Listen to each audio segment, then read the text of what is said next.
जय श्री कृष्णा। भीम के हाथों जयद्रथ की दुर्गति और बंधन तथा युधिष्ठिर की दया से छूटकर तपस्या करके उसका वर प्राप्त करना। वैशंपायन जी कहते हैं, भीम और अर्जुन दोनों भाइयों को अपने वध के लिए तुले हुए देख जयद्रथ बहुत दुखी हुआ और घबराहट छोड़कर प्राण बचाने की इच्छा से बहुत तेजी से भागने लगा। उसे भागते देख भीम भी रथ से कूद पड़े और वेग पूर्वक दौड़कर उसकी चोटी पकड़ ली। फिर क्रोध में भरे हुए भीम ने उसे ऊपर उठाकर जमीन पर पटक दिया और खूब कचूमर निकाला। उन्होंने उसका सिर पकड़कर कई चपत लगाए। जब उसने पुनः उठने की कोशिश की तो उसके सिर पर लात जमा दी। वह बहुत रोने चिल्लाने लगा तो भी भीमसेन दोनों घुटने टेककर उसकी छाती पर चढ़ गए और घूंसों से मारने लगे। इस प्रकार बड़े जोर की मार पड़ने से जयद्रथ उसकी पीड़ा सह न सका और अचेत हो गया। फिर भी भीम का क्रोध अभी शांत नहीं हुआ। तब अर्जुन ने उन्हें रोका और कहा, दुष्ला के वैधव्य का ख्याल करके महाराज ने जो आज्ञा दी थी उसका भी तो विचार कीजिए। भीमसेन ने कहा, इस नीच पापी ने क्लेश पाने के अयोग्य द्रौपदी को कष्ट पहुंचाया है, अतः अब मेरे हाथ से इसका जीवित रहना ठीक नहीं है। लेकिन क्या करूं, राजा युधिष्ठिर सदा ही दयालु बने रहते हैं और तुम भी नासमझी के कारण मेरे ऐसे कामों में बाधा पहुंचाया करते हो।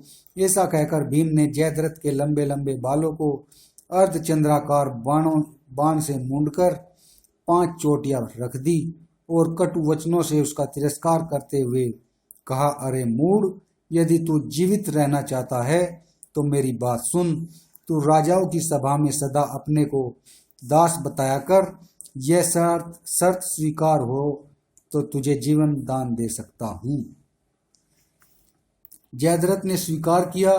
वह धूल में लथपथ और अचेत सा हो गया था। वह धरती पर से ही उठने की चेष्टा करने लगा। यह देख भीम ने उसे बांधा और उठाकर अपने रथ पर डाल लिया। फिर अर्जुन को साथ लिए आश्रम पर युधिष्ठिर के पास आए। भीमसेन ने जयद्रथ को उसी अवस्था में धर्मराज के सामने पेश किया। वे हंस पड़े और कहा, अच्छा, अब इसे छोड़ दो। भीम ने कहा, द्रौपदी से भी यह बात कह देनी चाहिए।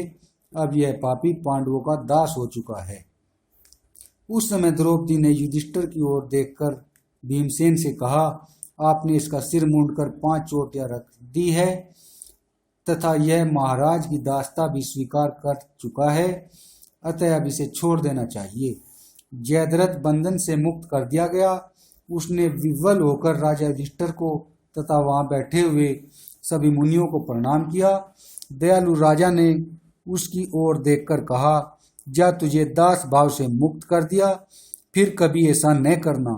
तू स्वयं तो नीच है ही, तेरे साथी भी वैसे ही नीच है। तूने पराई स्त्री को अपनाने की इच्छा की, धिक्कार है तुझे। भला तेरे सिवा दूसरा कौन मनुष्य इतना अधम होगा जो ऐसा खोटा कर्म करे।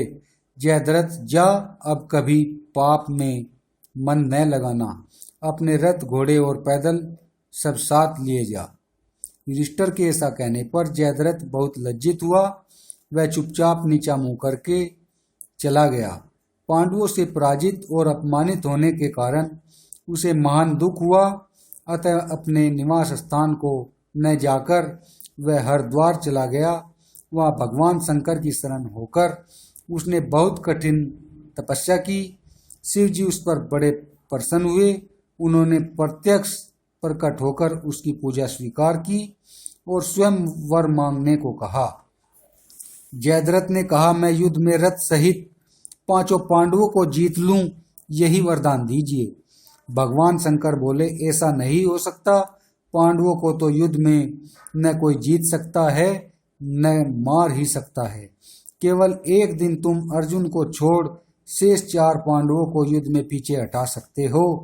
अर्जुन पर तुम्हारा वश इसलिए नहीं चलेगा कि वे देवताओं के स्वामी नर के अवतार है, जिन्होंने बद्रिका आश्रम में भगवान नारायण के साथ तपस्या की है, उन्हें तो सारा विश्व भी नहीं जीत सकता। देवताओं के लिए भी वे अजय है। मैंने तुम्हें पाशुपत नामक दिव्य बाण दिया है, उसकी तुलना का कोई अस्त्र है ही नहीं। इसी प्रकार उन्होंने अन्य लोकपालों से भी वज्र आदि महान अस्त्र शस्त्र प्राप्त किए हैं। इस समय दुष्टों का नाश और धर्म की रक्षा करने के लिए भगवान विष्णु ने यदुवंश में अवतार लिया है। उन्हीं को लोग श्री कृष्ण कहते हैं।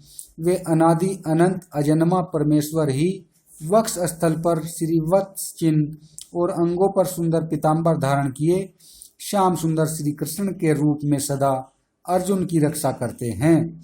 इसलिए अर्जुन को देवता भी नहीं हरा सकते। फिर मनुष्यों में कौन ऐसा है जो उन्हें जीत सकेगा?